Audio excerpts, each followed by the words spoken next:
Hello, folks. This is Pastor Mike Hoggard coming to you from Watchman Studios with another Watchman video broadcast.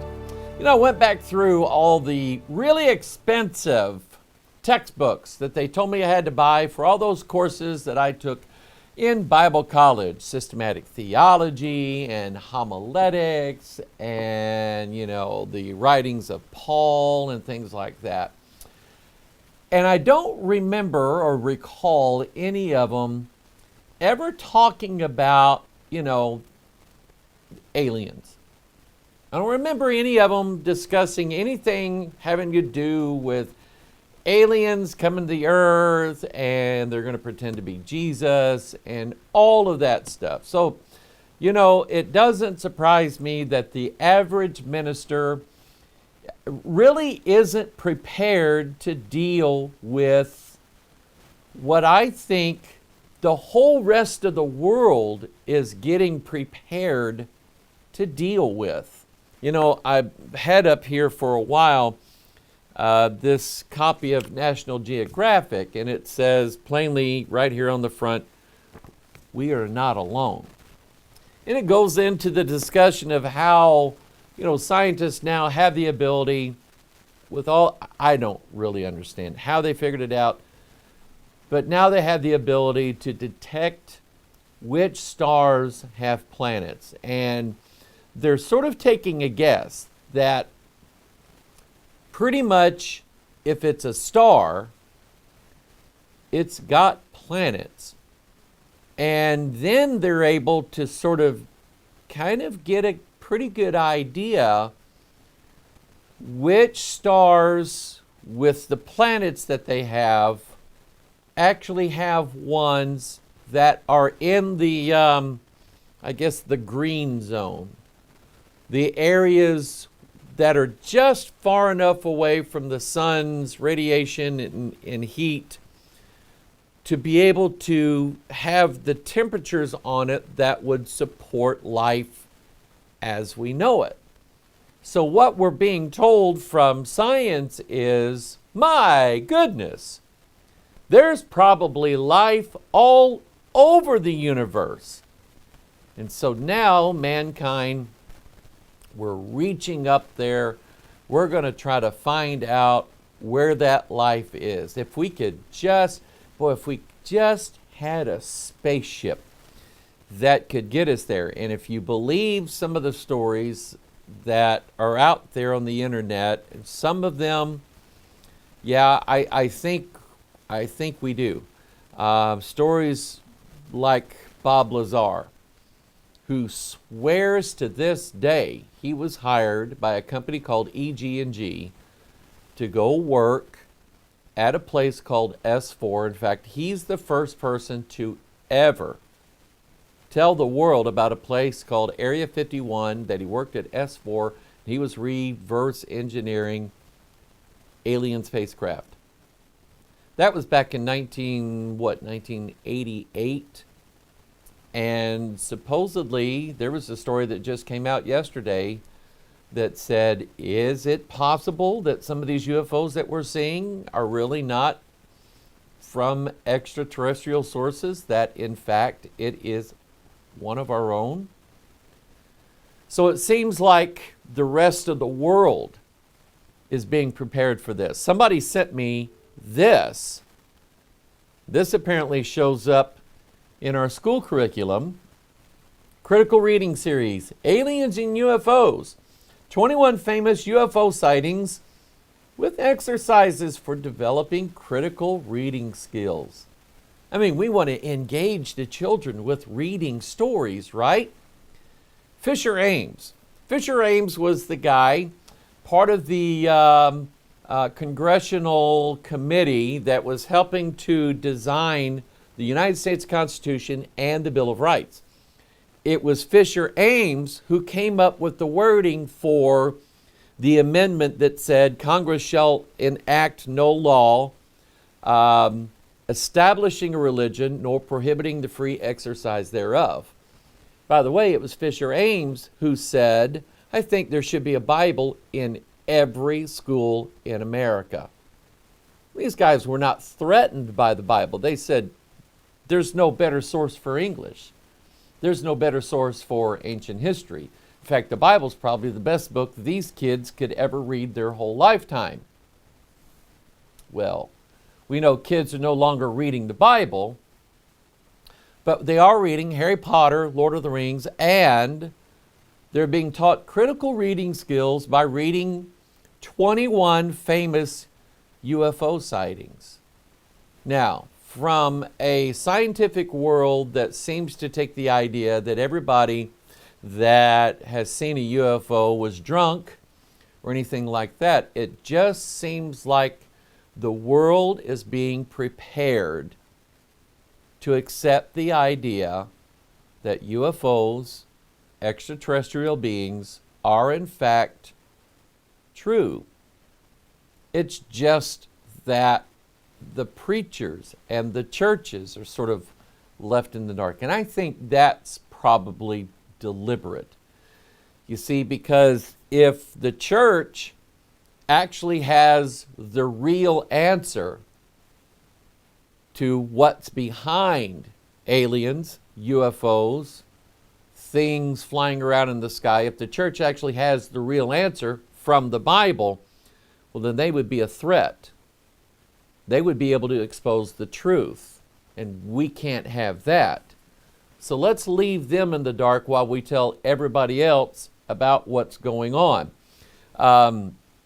Let me get with some scriptures first to show you where I'm headed. You know, I started this thing about aliens, and I was going to, we talked about the reptilians, and I was going to go from there to what they refer to as the Nordics.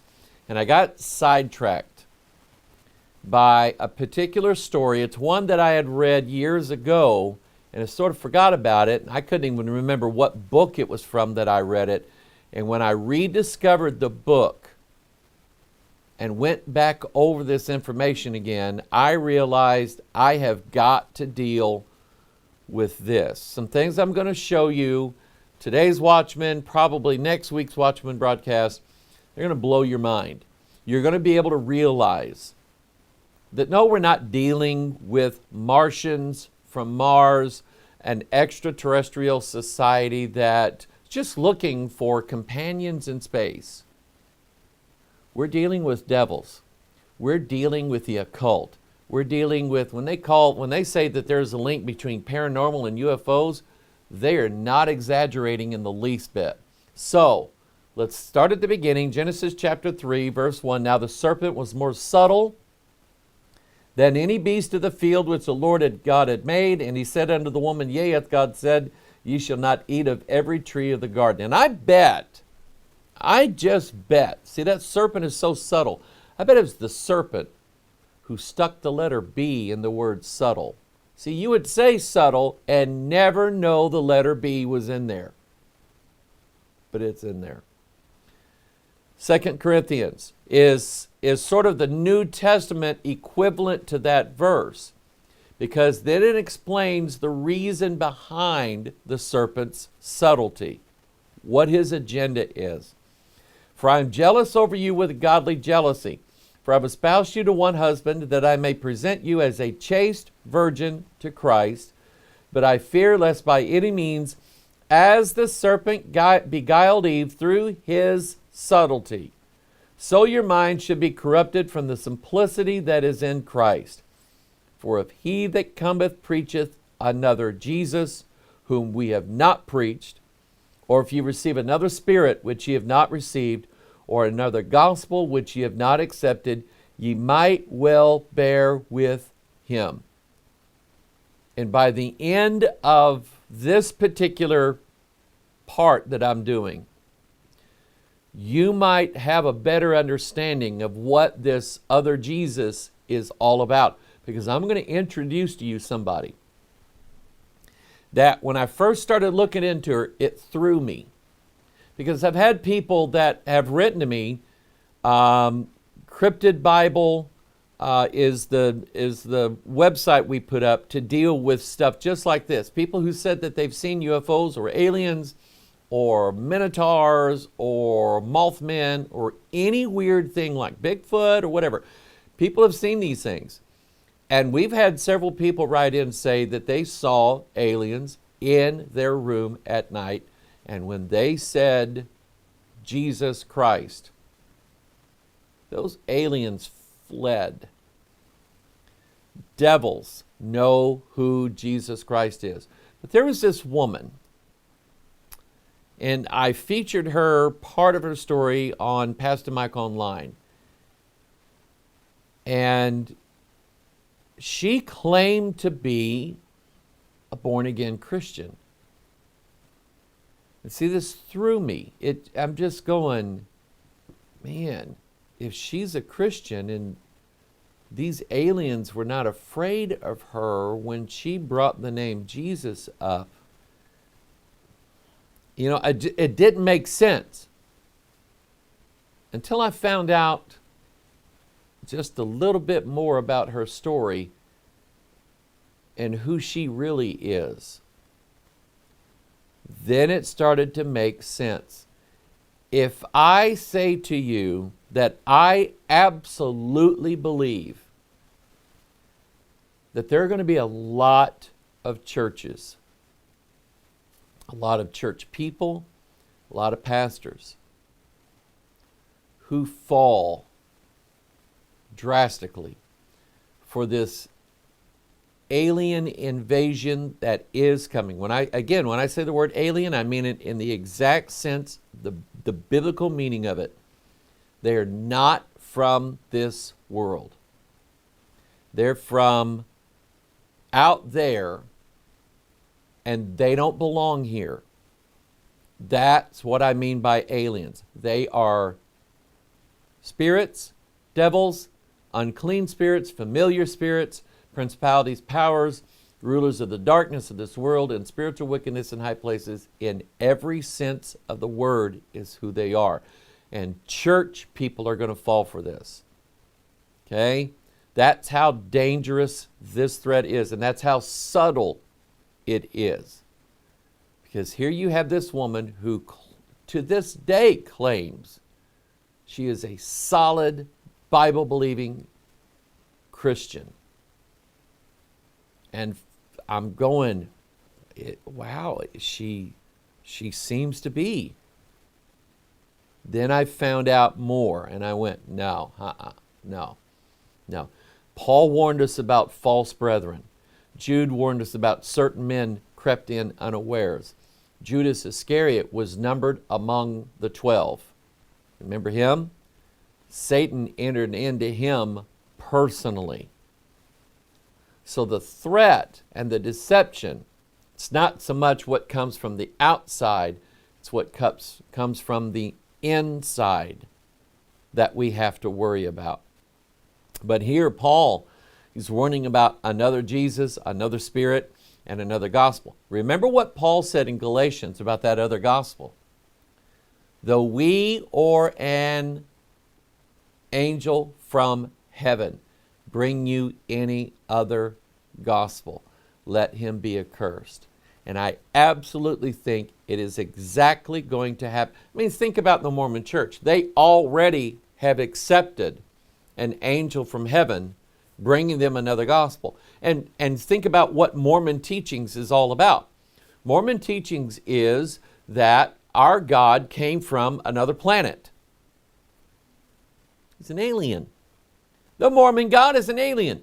He is a guy who used to live on another planet, who became God, who now rules over this planet, and when the good Mormons die, they're going to go and become gods over their own. They're going to be aliens over another planet. They've already accepted the alien gospel.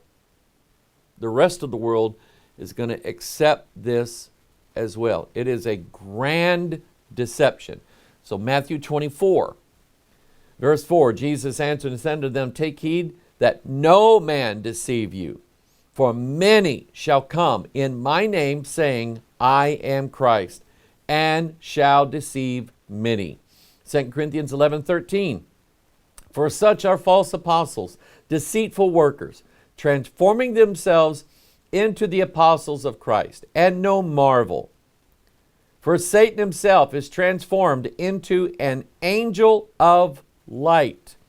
Therefore, it is no great thing if his ministers also be transformed as the ministers of righteousness, whose end shall be according to their works. You know, it still may be this way. I had this idea that when he said his ministers shall be, I used to think that was guys on this earth who are bad, who's going to look like they're going to be good. Is it possible that the ministers of Satan mentioned here are not actually just men, but devils? Because I can tell you that in studying the life and the story from Betty Andreasson's own testimony,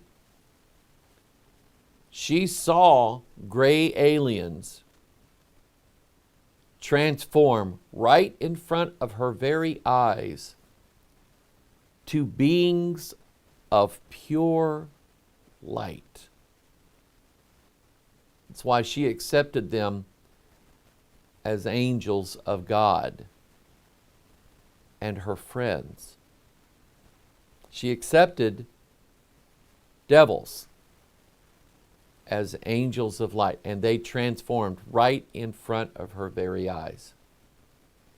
She believed the deception, and I think a lot of other people are going to do so as well. The word delusion came to my mind when I was studying all this. In Isaiah 66, here's what God said. Verse 4, I will also choose their delusions and will bring their fears upon them, because when I called, none did answer. When I spake, they did not hear. But they did evil before mine eyes, and chose that in which I delighted not. God said that he was going to choose their delusions.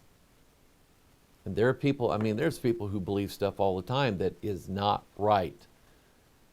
And since we can't see everybody's sins, I don't know what all sins Betty Andreasson, her new name is Betty Luca, she's remarried.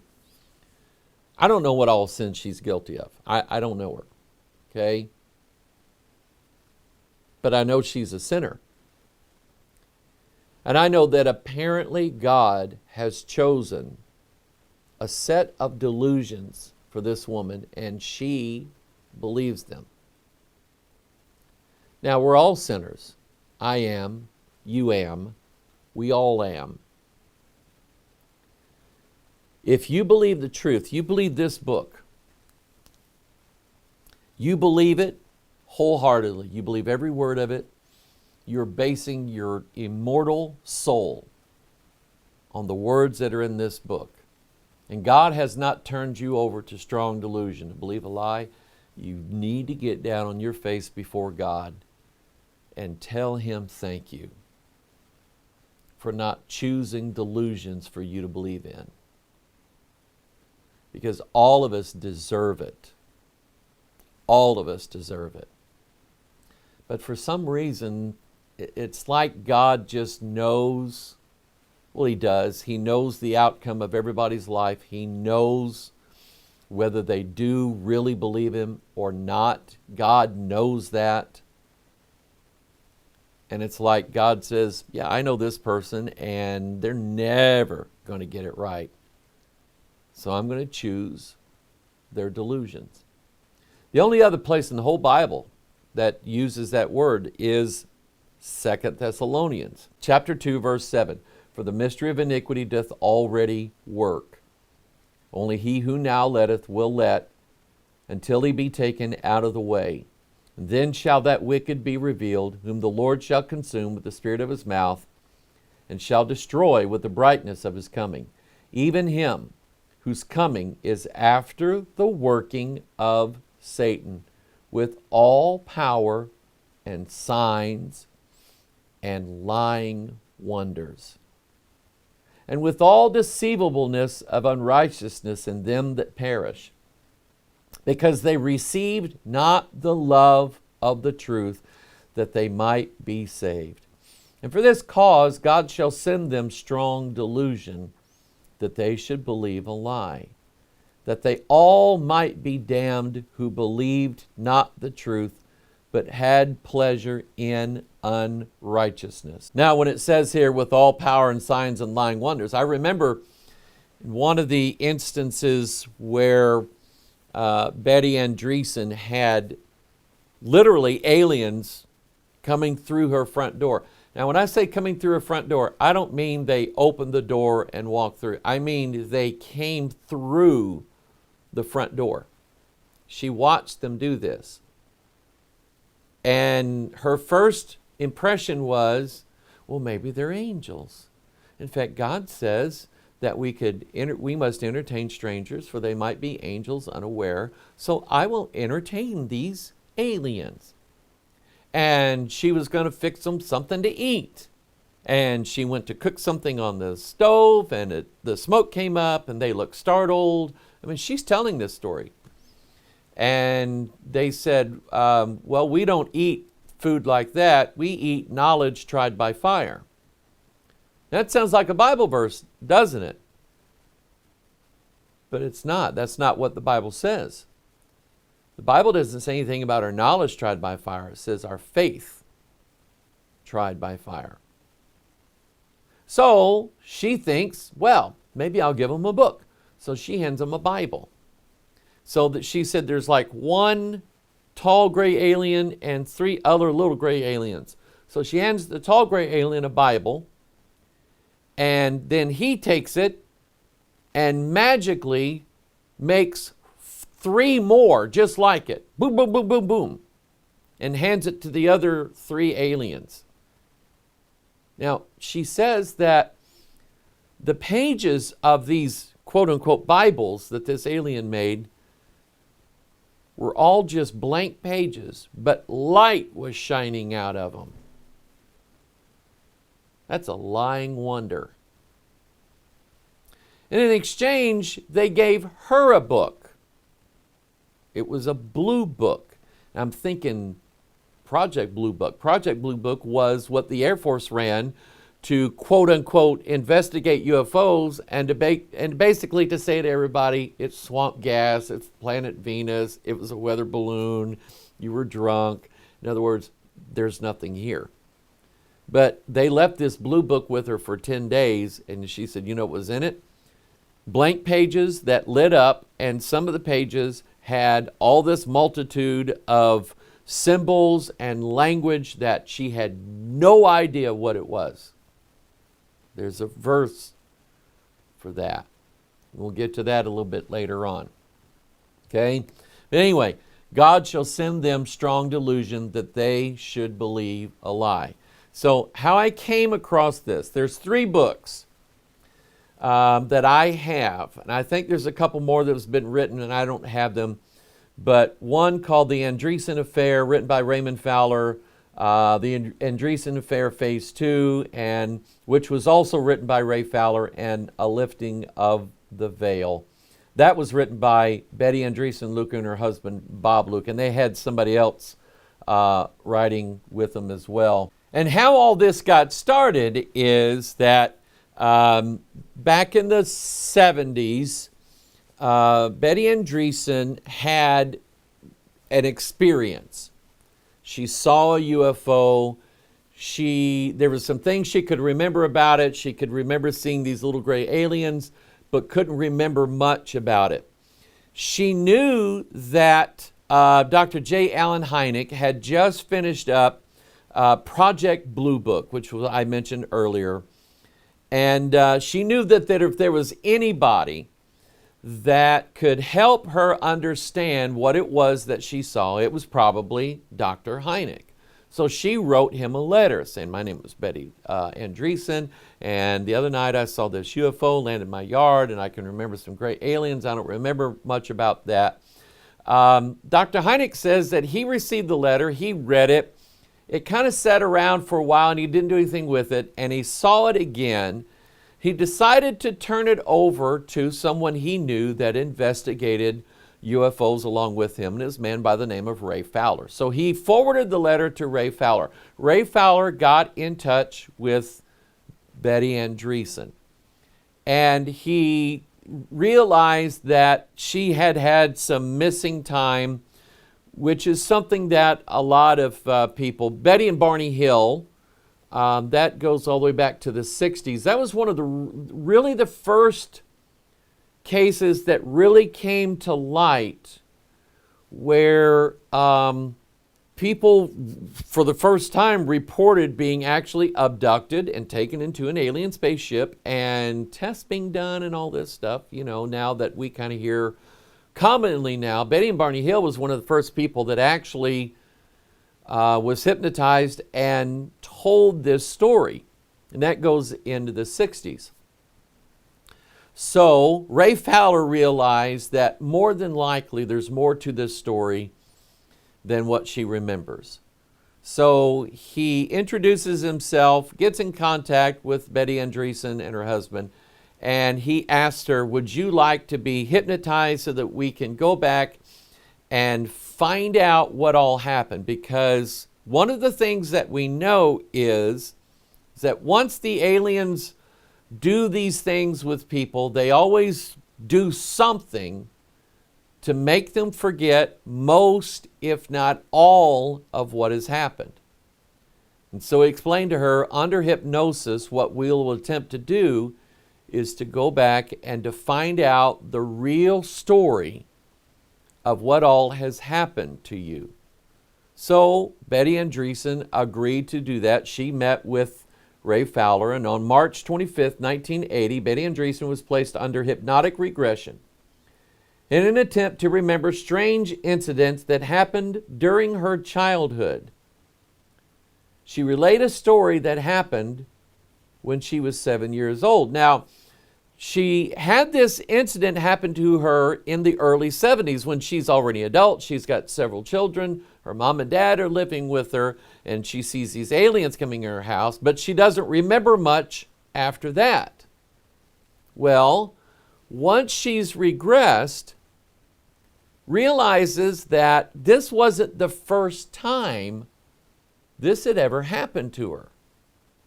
And so they take her all the way back to when she was 7 years old. Now, what I'm going to show you here, this is what got my attention with this whole story. Because, you know, I started out, I was doing the research on, I was going to deal with the Nordic aliens. These are the aliens, and there are some of those in this particular situation. Those are the aliens that sometimes they are of average height to humans, above average height, some of them 7 or 8 feet tall. They look like humans in just about every detail. They're very pale in complexion. Sometimes their skin is described as glowing.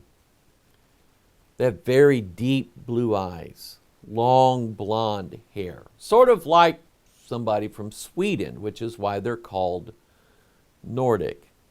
Now, I believe that there is another more biblical reason why they are referred to as Nordic aliens. And if you think about it, we do know, and I'll get into this later, but we do know from Scripture that there are types of angels that look just like human beings. In fact, that's the purpose behind the verse where Paul told us, be careful to entertain strangers, for you may be entertaining angels unaware. In other words, some of these look like human. You would never know it. So be kind to your angelic visitors. So that was what I was headed toward when I came across this particular book. And when I found this book, again, I've got a drive full of UFO books. Had somebody send me a collection of over 650 books. I had a guy send me a thumb drive full of Bob Lazar videos and some of the documents that are related to Lazar and his story about what he did, what he worked on at Area 51. Some others I bought through Kindle, Amazon, various places, all right? Some of them you can just find free on the internet. So I remember seeing this book years ago, and I thought, oh wow, this cool. This is connected. This connects the whole UFO thing with the occult, with secret societies, with Eastern mysticism. And then I forgot all about what book that was, where I got it from, where it was, and so on. So I'm studying the Nordics again, and I will pick a book out of the list that I have. Usually these are PDF form, and I'll do a search. I'll look for like Nordic or, different things like that. Found this book, the Betty Andreasson story. Then I remembered the connection that I had made years ago with UFOs and the occult. My mom asked me, she said, "What do you believe about those aliens?" I said, "Mom, they're devils. They're evil angels, unclean spirits, whatever, you want to call them. No, I don't believe that there are Martians living on Mars and advanced civilizations that are wanting to come here to have peace with us or to find out, why it is that we walk our dogs or whatever. I don't believe that." She went, "Oh, good." Remember, my mom and a friend of hers saw a UFO years and years ago. I think maybe not too long after I was born.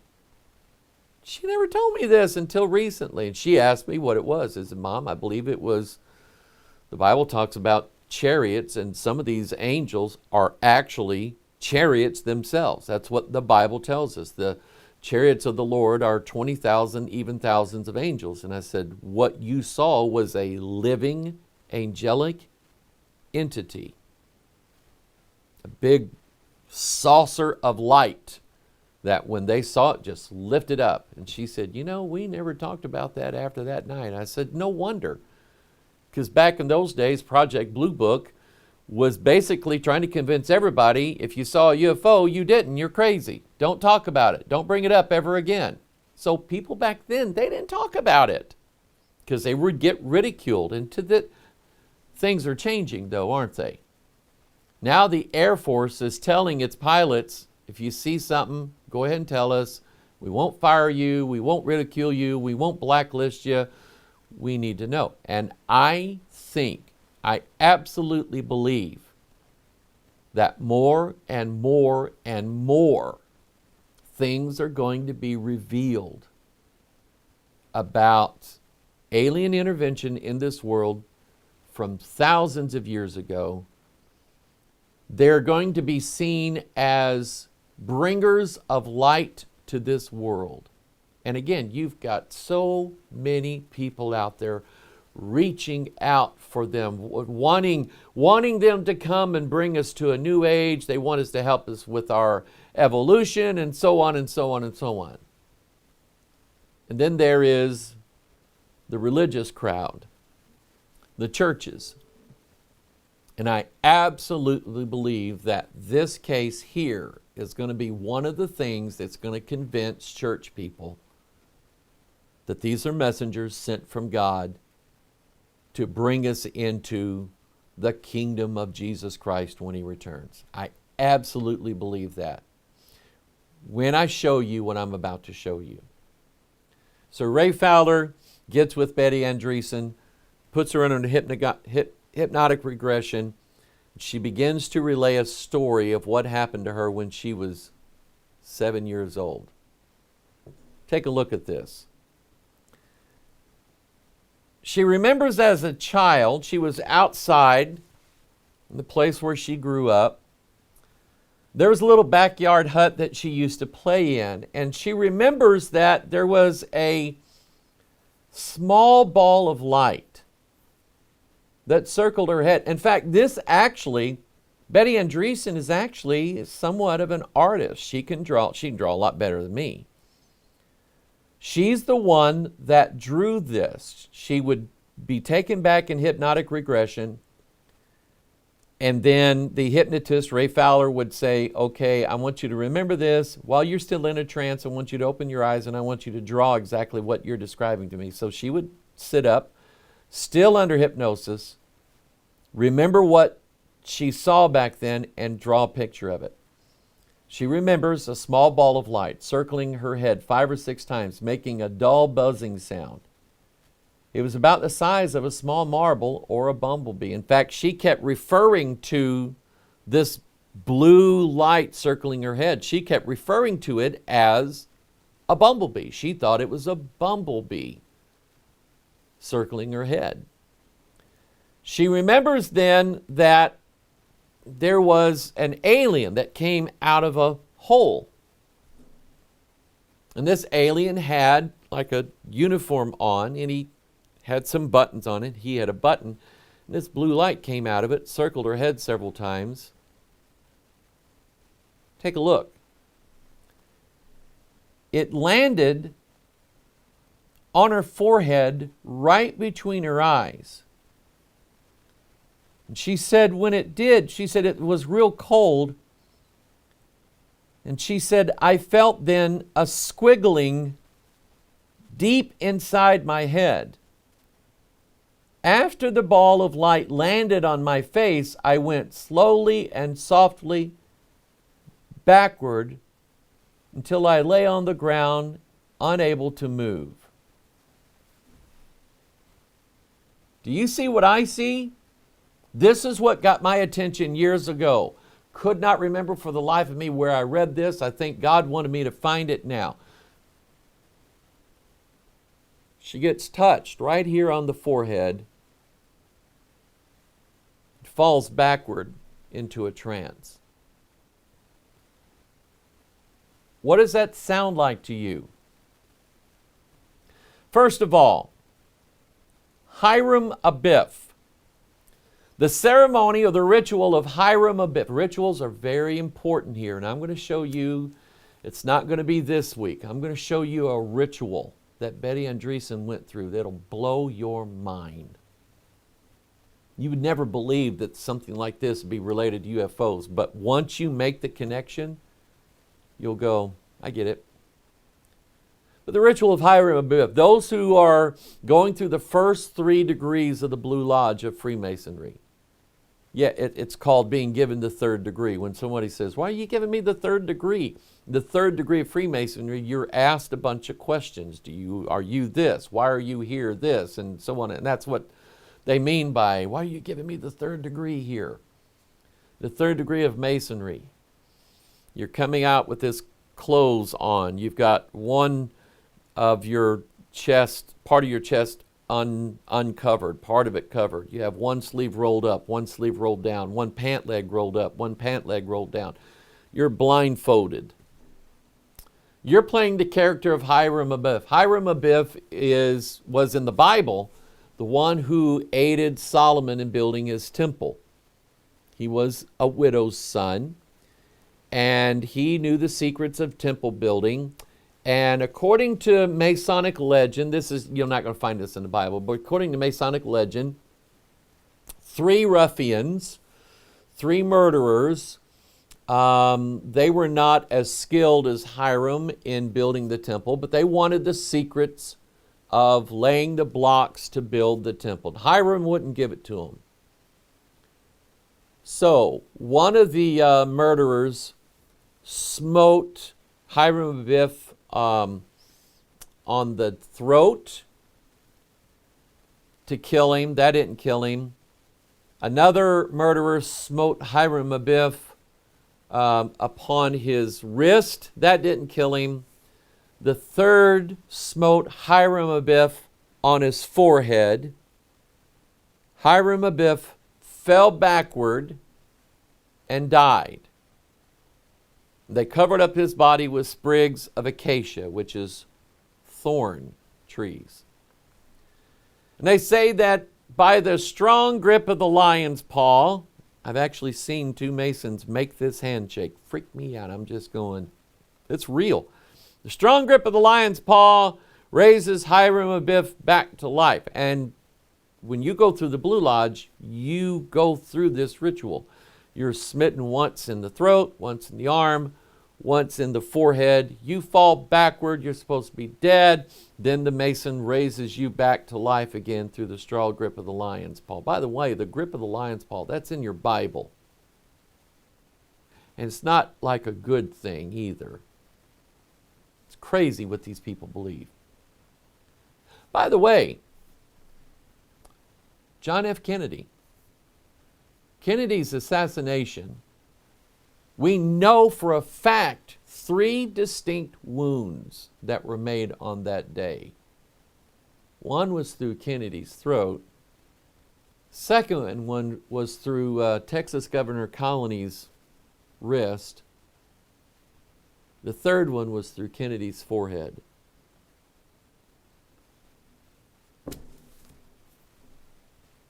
Anyway, so this is all, and this ritual, Hiram Abiff is not Hiram Abiff. Hiram Abiff is the dying god of all the secret societies, the dying god of all the ancient mystery cults, whether it's Bacchus, Dionysus, Quetzalcoatl, or any of these other dying gods. These gods who die for the benefit of other people, in hopes that he will be raised back to life again one of these days.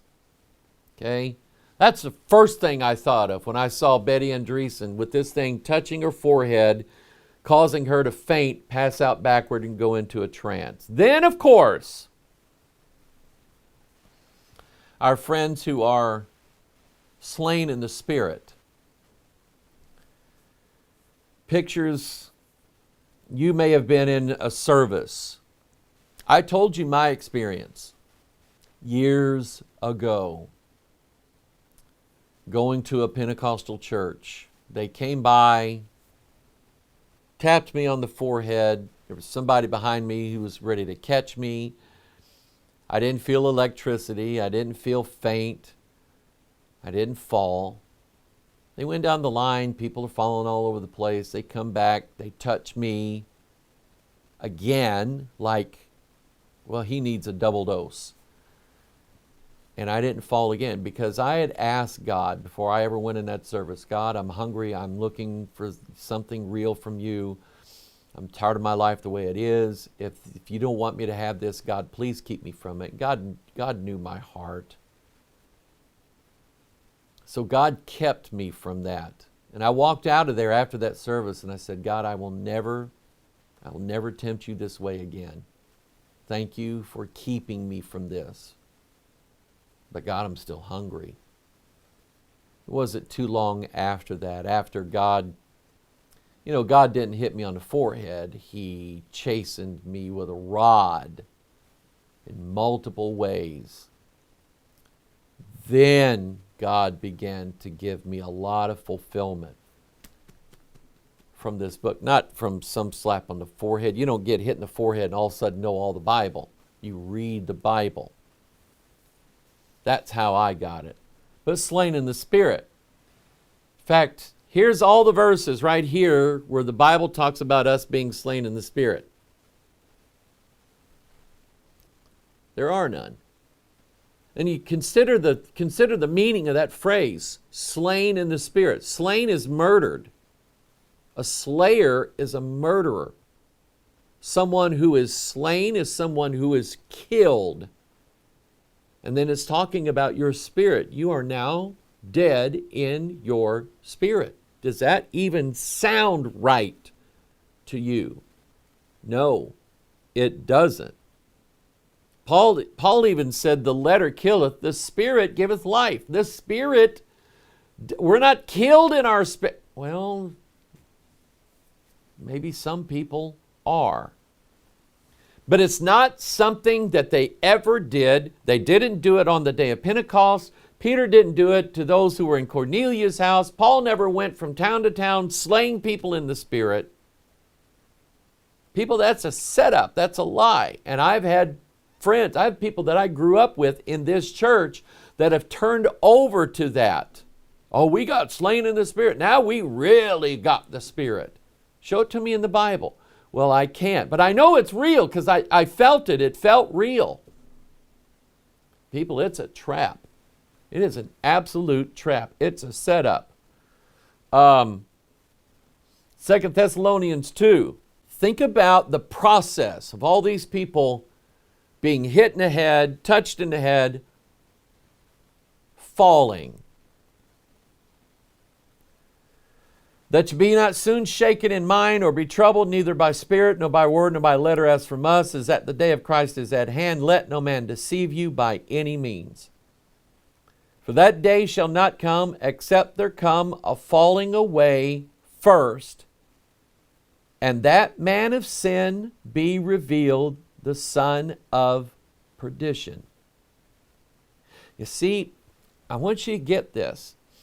Those who say that they have been slain in the Spirit, they all believe now that they have a new consciousness, a heightened awareness. They have their eyes opened now to where they see things better than they've ever seen them before because they were slain in the Spirit and raised back to life. See, that's the whole thing in Masonry. Masonry, you go to the lodge and you say you're blind, you're seeking light. So they slay you in the spirit, you act out the death of Hiram Abiff, you're slain, you're murdered, then you're brought back by the lion gives you life again, and now you're supposed to have sight that you've never had before. You've had an awakening. And look at that verse. The falling away, then that man of sin is revealed. What I think is going to happen is that there literally is going to be a falling. I think angels are going to fall out from the heavens. I think people are going to fall all over the world. And then there's going to be an awakening. They're going to rise up from that, and they're going to have this Savior revealed to them. It's the Antichrist. It's the man of sin, the son of perdition. They're going to think it's Christ. But it's not. A falling away and then an awakening. Turn to 1 Samuel 17. You remember 1 Samuel, 1 Samuel 4? Eli? When Eli was made aware that the Ark of the Covenant had been taken away, he fell backward from his seat, and he fell and broke his neck and was killed. He was slain, all right. And then you remember what happened after that? Phinehas' wife gave birth to a man that they called Ichabod, which means the glory is departed. I think Ichabod represents the man of sin who now is revealed. The child, he's hidden away, now he's born, now he's revealed, and they call him the glory is departed. Ichabod. See, it's all there, people. 1 Samuel 17. Remember what happened when Goliath got hit? Right here. 1 Samuel 17:47. And all this assembly shall know that the Lord saveth not with the sword and spear, for the battle is the Lord's, and he will give you into our hands. And it came to pass when the Philistine arose and came and drew nigh to meet David, that David hasted and ran toward the army to meet the Philistine. And David put his hand in his bag, took thence a stone and slung it, and smote the Philistine in his forehead, that the stone sunk into his forehead, and he fell upon his face to the earth. He was slain in the spirit, wasn't he? He was hit, just like Betty Andreasson. This thing touched her on the forehead. She felt this swiggly, like a serpent in her brain, caused her to fall backward, go into a trance. They tell us that, in fact, we know this, right back through here in the middle of our brain is what they refer to as the third eye. It's the pineal gland. Now, some say, now the pineal glands, that's where the seat of the soul is. I don't believe that. I don't think there's anything in the Bible. Actually, the pineal gland has a really neat practical purpose for being there. It actually sort of is an eye in the sense that it detects light. It's detecting light. You know, our eyelids are thin. When we close our eyes at night and there's no light around, then the pineal gland then sees that it's dark. The pineal gland then is turned on. And when it's turned on, it sends out, these endorphins, and it makes us go to sleep. The next morning, because our eyelids are thin, we can see the sunlight popping through our thin eyelids. That then travels to the pineal gland. The pineal gland detects that it's daylight. The pineal gland deactivates. And when it deactivates, it's melatonin, is what it is, not endorphins, melatonin. When it deactivates, it quits releasing melatonin. Because of that, we start waking up. So, understand this. When the pineal gland's activated, we go to sleep.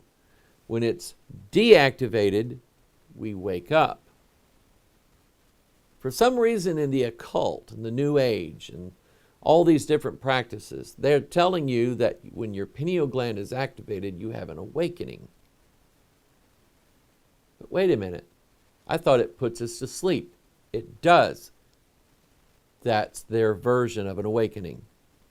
You know, Paul said this in 1 Thessalonians 5. Ye are all children of light and the children of the day. We are not of the night nor of the darkness. Therefore let us not sleep as do others, but let us watch and be sober. For they that sleep, sleep in the night. They that be drunken are drunken in the night. But let us who are of the day be sober, putting on the breastplate of faith and love, and for an helmet the hope of salvation. See, we're the ones who are awake because our pineal gland is deactivated, and the light is keeping it deactivated, and it's keeping us awake. But they call that being in darkness. Pineal gland's activated. That's when we have an awakening. But they're asleep. See, they're the ones who call light darkness and darkness light anyway. They call sobriety drunkenness and drunkenness sobriety. Anything to be opposite. So anyway, we have this pineal gland. Here it is.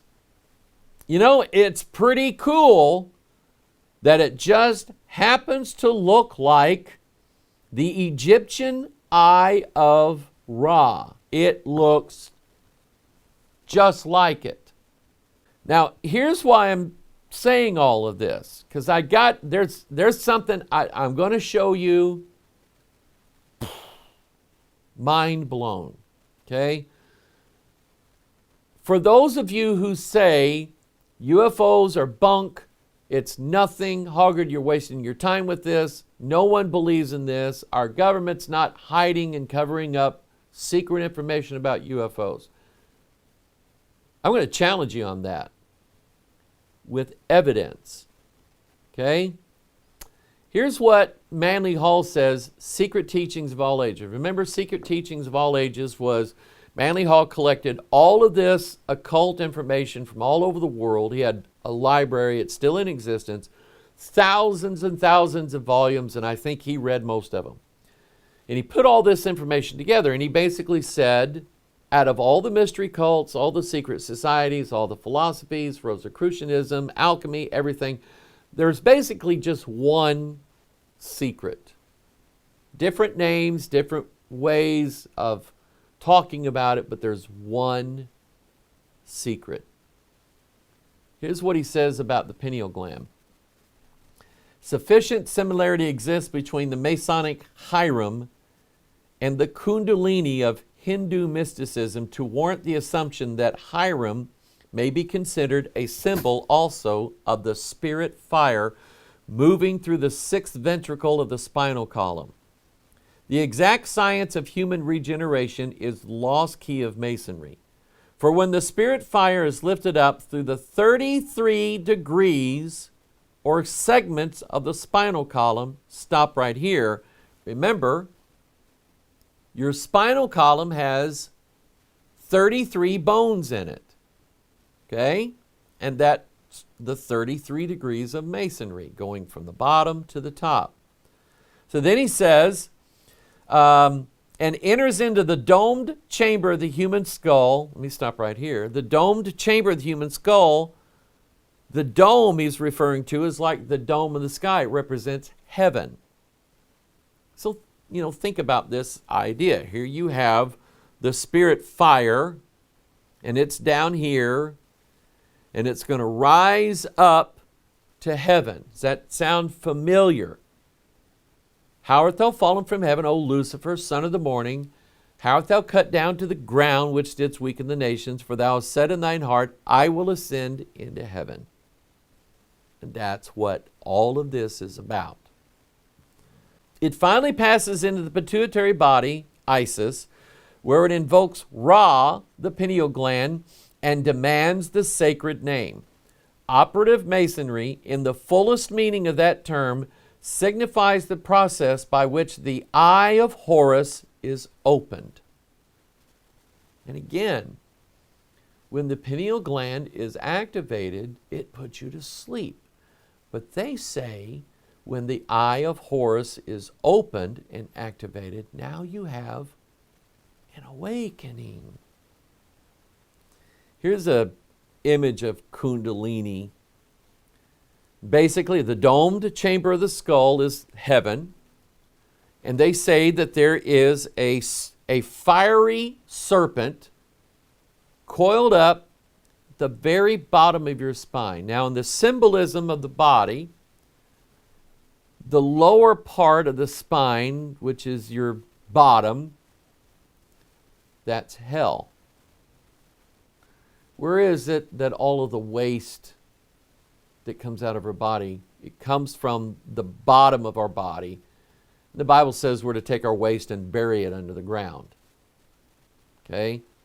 So the symbolism of that is that fiery beast is down underground in hell.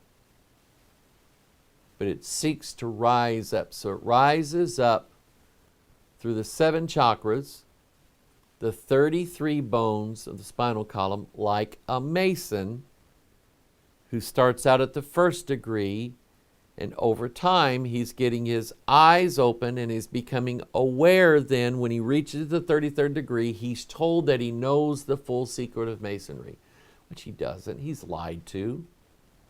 I do not believe that most 33rd degree Masons actually know, even then, what Masonry is all about.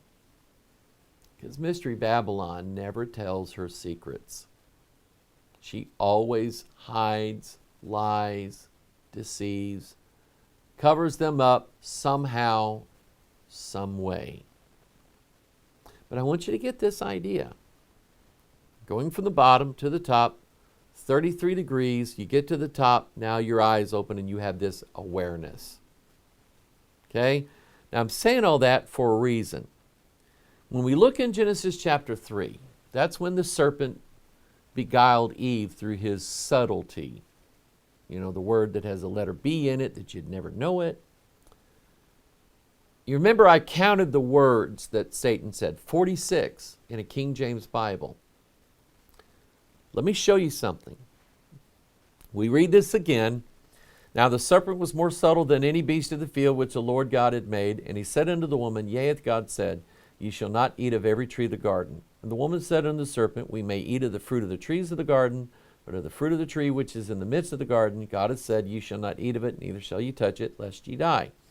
The serpent said unto the woman, Ye shall not surely die. Well, that was a lie. It's a contradiction of what God said.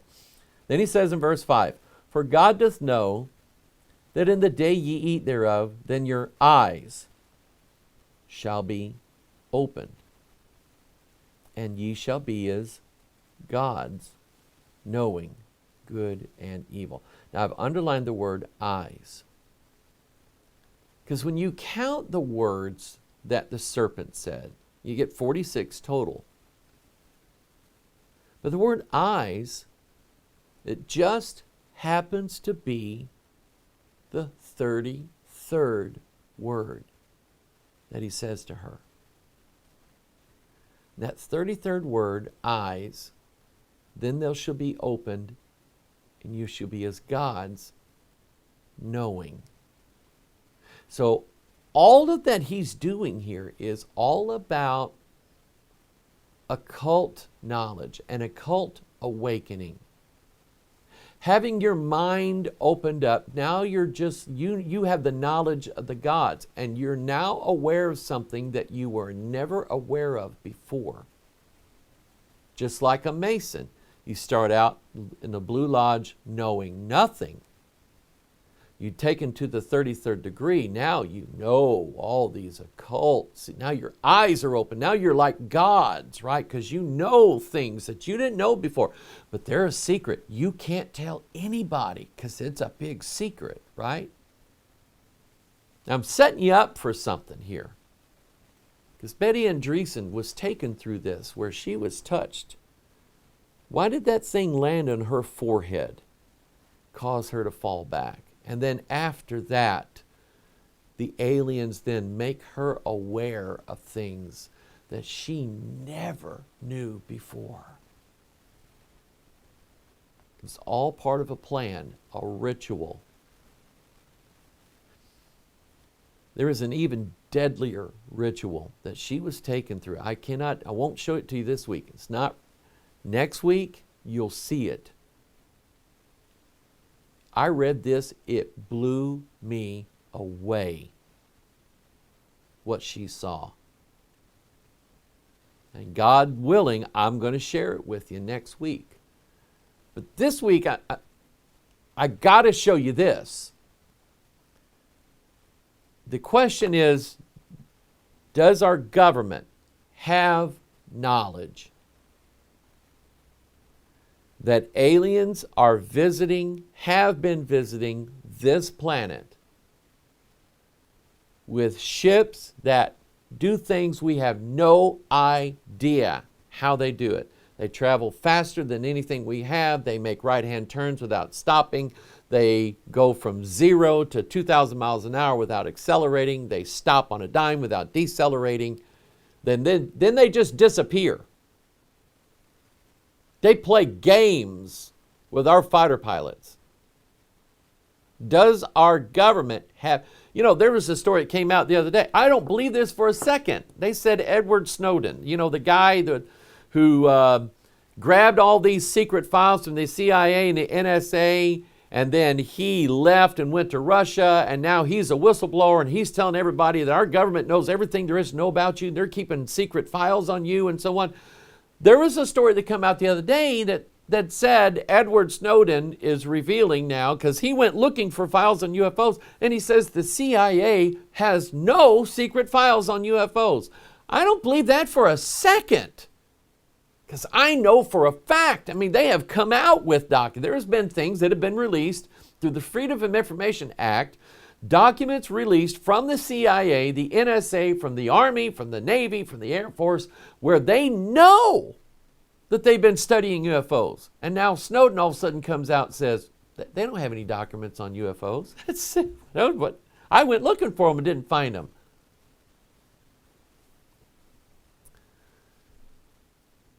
Our cadets, Air Force cadets, as part of their training, they have to take classes. Some of them on avionics, some of them on physics, some of them on astronomy. And during the 1960s into the early part of the 70s, and once this chapter, once it was made public that this part of the book was there, they took it out. But our Air Force cadets was given a book called An Introductory to Space Science. Here is a picture of it right here on the screen.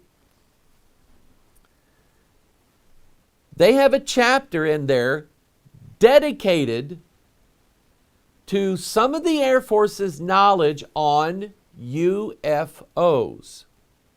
Let me read part of it to you. What we will do here is to present evidence that UFOs are a global phenomenon which may have persisted for many thousands of years. During this discussion, please remember that the more ancient the reports, the less sophisticated the observer.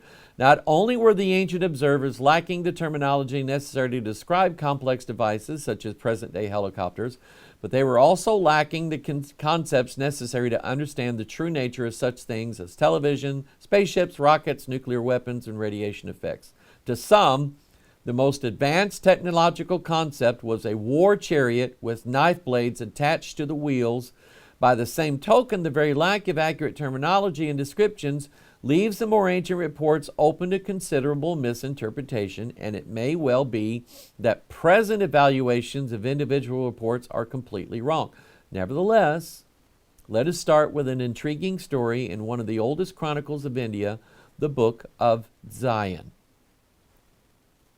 So the opening chapter in this book, Introductory to Space Science, Volume 2, Department of Physics, United States Air Force Academy, starts out by saying, we know for a fact UFOs have been seen for thousands of years. We know it for a fact. Let me move on. Then it says, from available information, the UFO phenomenon appears to have been global in nature for almost 50,000 years. The majority of known witnesses have been reliable people who have seen easily explained natural phenomenon, and there appears to be no overall positive correlation with population density. The entire phenomenon could be psychological in nature, but that it is quite doubtful. However, psychological factors probably do enter in the data of picture as noise. The phenomenon could also be entirely due to known and unknown natural phenomena, with some psychological noise added in. But that, too, is questionable in view of some of the available data. This leaves us with the unpleasant possibility of alien visitors to our planet, or at least alien-controlled UFOs. However, the data are not well correlated, and what questionable data there are suggests the existence of at least 3 and maybe 4 different groups of aliens. Your Air Force informs its cadets in their introductory to space science school, not only are UFOs real, but we know of at least 3, maybe even 4 different alien races that are flying these ships. You have to understand, this was written during the days of Project Blue Book. While Project Blue Book by the Air Force was being written, Dr. Hynek, who led the study, was told on several occasions, make it out to be swamp gas. He was told by his superiors, don't you dare come up with anything that makes it look like UFOs are real. This was to be a complete cover-up. Hynek, once he leaves the program, goes out, makes speeches all over the world and says, UFOs are real. And I have no doubt in my mind that we're being visited by aliens from other planets. That's what, and he started out as a skeptic. Once they got him involved in looking at these things, he's going, yeah, they're real. He was even one of the lead consultants in Steven Spielberg's movie Close Encounters of the Third Kind, and he makes a little scene in there when the alien ship comes down. Dr. Hynek comes out, pulls his goatee beard, and sticks his pipe in his mouth. If you've ever seen the movie, you'll see that scene. Hynek himself makes his presence known in that movie.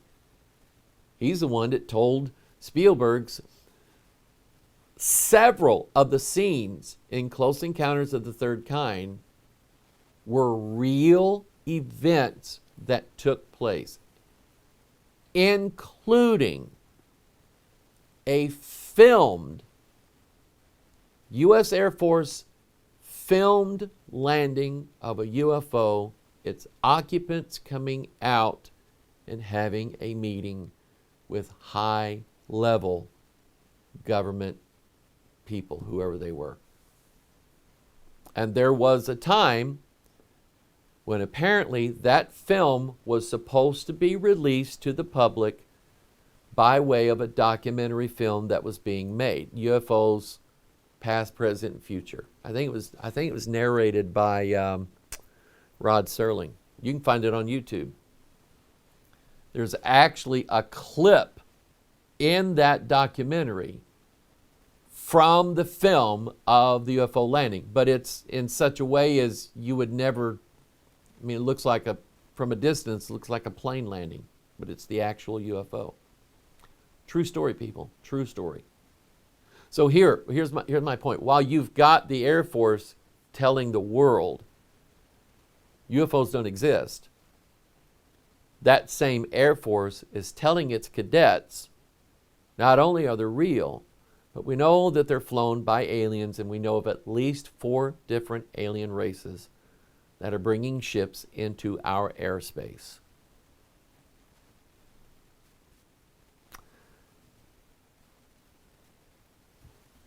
Guess what chapter it was in the book? Chapter 33, Unidentified Flying Objects. I mean, why couldn't it be chapter 30, 31, 32, 35? It was chapter 33. And so I want you to get this now. 33rd word Satan says in Genesis 3 is eyes, your eyes being opened. The process of Kundalini is the serpent, the fire beast, rises up the 33rd bones of your spine to touch your pineal gland to open your eyes. I didn't even show you this yet. Take a look at this. This is called Shaktipat, where the guru will touch the third eye and you get this awakening. So the Air Force chooses chapter 33 to be the awakening point of its Air Force cadets that UFOs and aliens are real. Okay? You can't make this stuff up, people. This Bible is right. I want you to think of the opposites here. Okay? Who's 33 here? Jesus Christ. You remember when he was born in Bethlehem and Herod's going, "Where is he that is born King of the Jews? I want to go and worship him." He's lying through his teeth.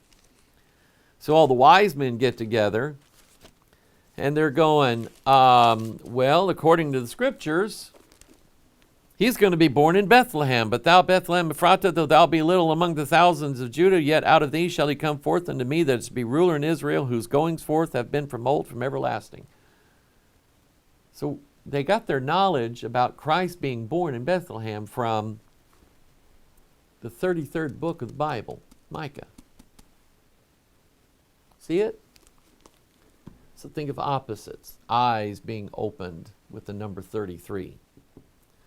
Let me get back to Shaktipat, because this, I believe, is at the core of what Betty Andreasson had going on. This thing touching her in her forehead, which, by the way, that's where the mark is going. So this blue light touches her forehead and she feels like these little squiddly serpents in her brain, goes into a trance falling backwards. That's what happens here with Shaktipat. The guru will assist the one meditating who's maybe having a little trouble getting in touch with the serpent, fire, or whatever.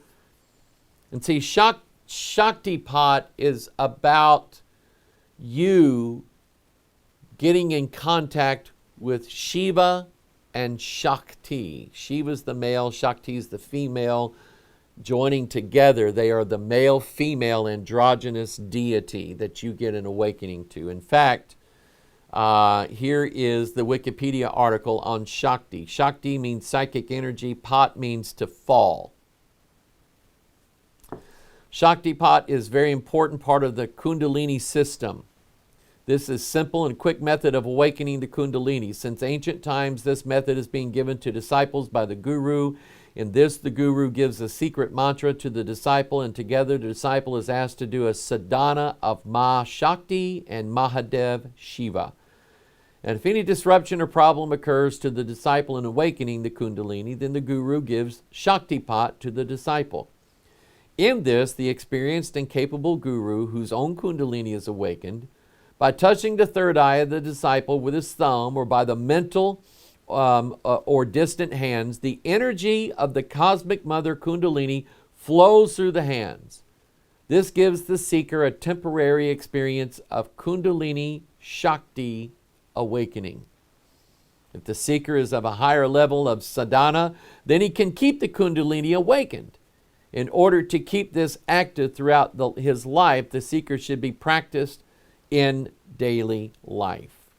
Shakti is the concept of the personification of the divine, feminine, creative power, sometimes referred to as the Great Divine Mother in Hinduism. The Great Divine Mother. I know who that is. It's not Jerusalem above, which is free, which is the mother of us all. It's not Mary, the mother of God. It's Revelation 17:5. Mystery Babylon the Great, the mother of harlots and abominations of the earth. So if you thought that this whole UFO thing was nothing but a bunch of make-believe sci-fi people, live long and prosper, Trekkie type stuff, that stuff only ends up in the National Enquirer. I don't go for all that junk. Or if you were inclined to believe that maybe there were other life forms on other planets that are reaching out to humanity, God made them like God made us, because apparently the Catholic Church, that's kind of what they're saying. Well, of course, there's God's creatures everywhere, and they're going to come and we're going to all get along and we're all going to worship Mary and we're all going to serve God together. Of course, God's going to be their God too. And the Mormons, they of all the people would never have a problem believing that there are people on other planets, because that's where they believe our God came from. He was born on another planet, died, was elevated to godhood, was given this planet to populate so that when we die, we can go get we'll be the aliens. The Mormons don't have a problem believing that aliens can come here from other planets because they believe God did. So and then, all this thing with, touching her forehead and her passing out. Now she has this enlightenment thing. This is Indian Hindu mysticism wrapped up in the whole UFO thing. What you're seeing is the connection between the occult, Satan worship, witchcraft, Hindu mysticism, seducing spirits, doctrines of devils, the fourth kingdom.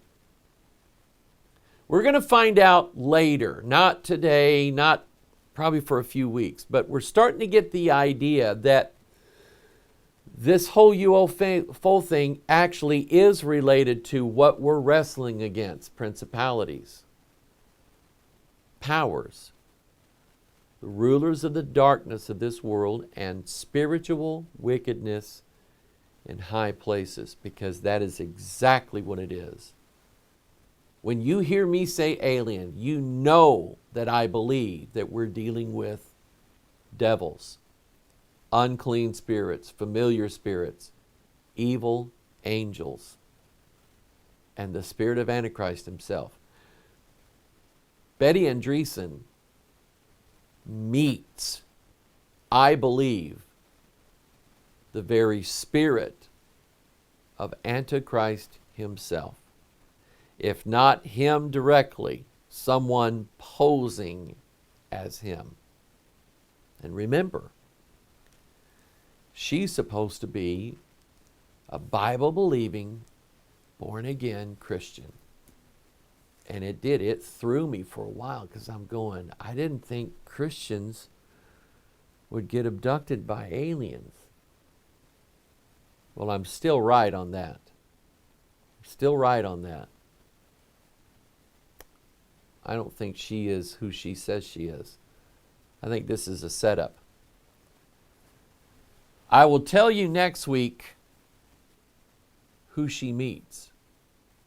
And the fact that Betty Andreasson actually went through a ritual initiation by fire. You won't believe it. But it really happened. And I believe the deception is gaining ground. You are going to hear more and more and more stories about UFOs, aliens, visitation. I do believe that there's information already out there that somebody has, something that is yet to come out that will literally blow people away and sweep them right off their feet, including a lot of church people. I believe that's coming. And I want you to be grounded in the Word of God. I can tell you that studying Betty Andreasson's life, it shook me. I kept reminding myself of verses in the Word of God, anchoring myself to this book so that I wouldn't be swept away with these lies. I don't encourage anybody to do this. I kept finding myself grasping on to the Word of God to make sure I didn't get swept away. I don't want that to happen to you. All right? I got more to come. Can't wait. All right? But I'm going to let you go for now. You're the reason why I do what I do. God bless you. We'll see you next time. Bye-bye.